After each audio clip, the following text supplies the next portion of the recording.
నాగరాజుని చూపించి బాగున్నాళ్ళేమో చేసుకోమా టీచరు,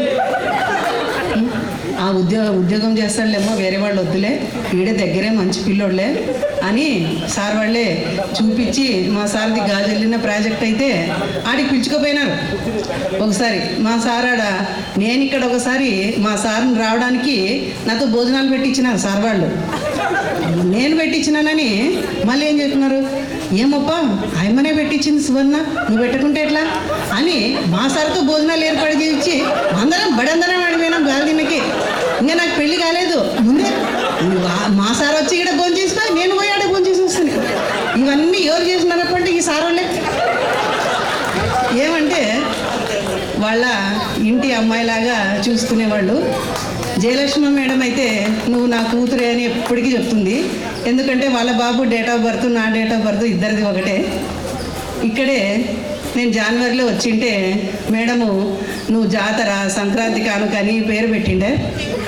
మీరందరూ అప్పుడు అక్కడ కూర్చొని 10th పాఠాలు విన్నారు, ఇప్పుడు ఇక్కడ కూర్చొని వింటున్నారు. పాఠాలు వినేటప్పుడు ఏం చేస్తుంటారంటే ఒకటి ఏం మాట్లాడతారు ఆడపిల్లలు అయితే. నేను చెప్తుంటే ఏమి అట్లా మాట్లాడతారు మీరు, నేను స్టాఫ్ రూమ్లో పోతే మేడం అంతా మాట్లాడంటే నాకు మాట్లాడలేరావి, మీరేం మాట్లాడతారే చెప్పండి అంటే మరి ఇట్లా చూసి నవ్వుకుంటారు వీళ్ళంతా. మగ పిల్లలంతే ఆడపిల్లలంతే ఇట్లా చూస్తుంటారు, పాఠాలు వింటారు. మళ్ళీ ఇట్లా తిరిగి బోర్డు మీద రాసే లోపల ఏమోటి చేసింటారు. మరొకరు రాసుకునే రసాలు బాగా రాసుకున్నట్లే ఉంటారు. లాస్ట్కి అడిగితే లాస్ట్ చెప్తారు, ఫ్రెండ్స్ కూడా ముందే చెప్పరు. లాస్ట్ క్లాస్ అయిపోయినాక వాడు రాసుకోలేదు మేడం అని చెప్తారు. మళ్ళీ ముందే చెప్పచ్చు కదా. అట్లా అనమాట. అంటే మీరందరూ కూడా ఎంత బాగా చదువుకున్నారంటే అల్లరి చేసినారు. అలాగే బాగా చదువుకొని మన వీవర్స్ కాలనీకి ఒక మంచి పేరు తెచ్చినారు. అప్పుడు ఎంత మంచి పేరు అంటే అది మనకి స్కూల్ రిజల్ట్ వస్తే టాప్ అనమాట. వీవర్స్ కాలనీ స్కూలే టాప్. అలాగే నేను కోసిగిలో పనిచేస్తున్నప్పుడు నా స్టూడెంట్స్ కూడా వాళ్ళు జాబ్ తెచ్చుకొని వచ్చినారు. నరసమ్మ, శోభ వీళ్ళందరూ. నేనేమో బాయ్స్ హై స్కూల్లో, వాళ్ళేమో గర్ల్స్ హై స్కూల్లో. మా మేడం వాళ్ళకి చెప్తే అప్పుడే మీ స్టూడెంట్సా, అప్పుడే వచ్చిందా జాబ్ వాళ్ళకి అని అంటుండ్రు. నాగరాజు వీళ్ళందరూ ఎంత ఇదంటే పిల్లలు మీ మనసులో ఎంత ప్రేమ శ్రద్ధ భక్తి ఉందంటే మా మీద చెప్పలేము అసలు. మేము ఇప్పుడు కూడా చెప్తున్నాం కానీ ఆ పిల్లలు అంత లేదు. మీ మనసులో అప్పుడు ఎలా ఉన్నారో పిల్లలు మీరు ఆ భావన ఆ మనస్తత్వము అలాగే ఉన్నారు. పెద్దగా అయినారు, ఉద్యోగాలు చేస్తున్నారు, పెళ్ళిళ్ళు అయినాయి, మీకు పిల్లలు ఉన్నారు, అందరు ఉన్నారు. కానీ మీ మనసు మాత్రం అప్పుడు 10th క్లాస్లో ఎట్లుండ్రి, 8th క్లాస్లో ఎట్లుండ్రి, 9th క్లాస్లో ఎట్లుండ్రి అట్లనే ఉన్నారు. మీ మనసులో భావాలు అవన్నీ కూడా అట్లే ఉండాలా, అల్లరి చేయాలా, ఇది మన స్కూల్ కదా, మన మేడం వాళ్ళు సార్ వాళ్ళు అని ఎంత ప్రేమ అంటే అంత ప్రేమ ఉంది.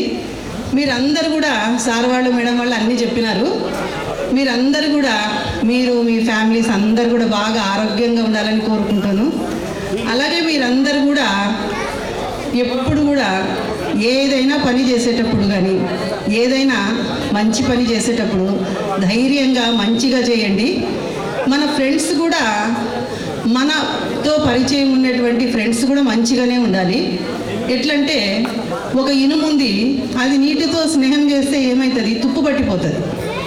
అదే ఇనుము అగ్గితో స్నేహం చేసిందనుకోండి, అది మంచి కాలిగి ఒక వాకిల్లా కానీ కిటికీ కానీ ఒక ఉపయోగపడే వస్తువులాగా తయారవుతుంది. మీరు కూడా అలా మీ పిల్లలకి ఇప్పుడు చిన్నప్పటి నుంచే మంచి విషయాలు చెప్పి నేర్పి పెంచండి.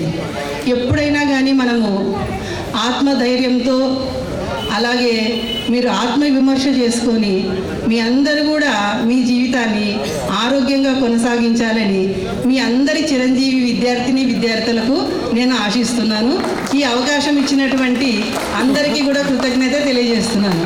ఈ సభనైతే చాలా గొప్పగా ఏర్పాటు చేస్తున్నారు మీరు. థ్యాంక్ యూ అందరికీ.